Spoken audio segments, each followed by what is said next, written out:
खूप प्रयत्न केलास ना, स्वतःला कामात गुंतवलं, मोबाईल लांब ठेवला, पण तरीही त्या व्यक्तीची आठवण जात नाहीये ना. तुला वाटतंय मी कमजोर आहे का? मला का विसरता येत नाहीये? अरे वेड्या, ज्या माणसांशी मनाचे धागे जुळलेले असतात त्यांना डोक्यातून काढता येतं, पण काळजातून नाही. मग तिला असं चुटकीसरशी कसं विसरणार? तुला कोण म्हणाला तिला विसरून जा? नको विसरू, पण त्या आठवणीला आता दुःख बनवू नकोस. तिला प्रार्थना बनव. जेव्हा जेव्हा तिची आठवण येईल तेव्हा डोळे बंद कर आणि म्हण, स्वामी, ती जिथे कुठे असेल सुखात असू दे.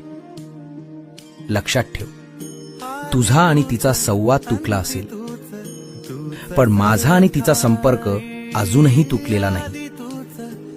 तिची काळजी आता माझी जबाबदारी आहे. आता मन हलकं कर.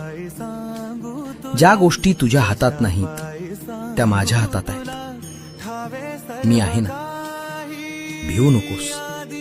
मी तुझ्या पाठीशी आहे.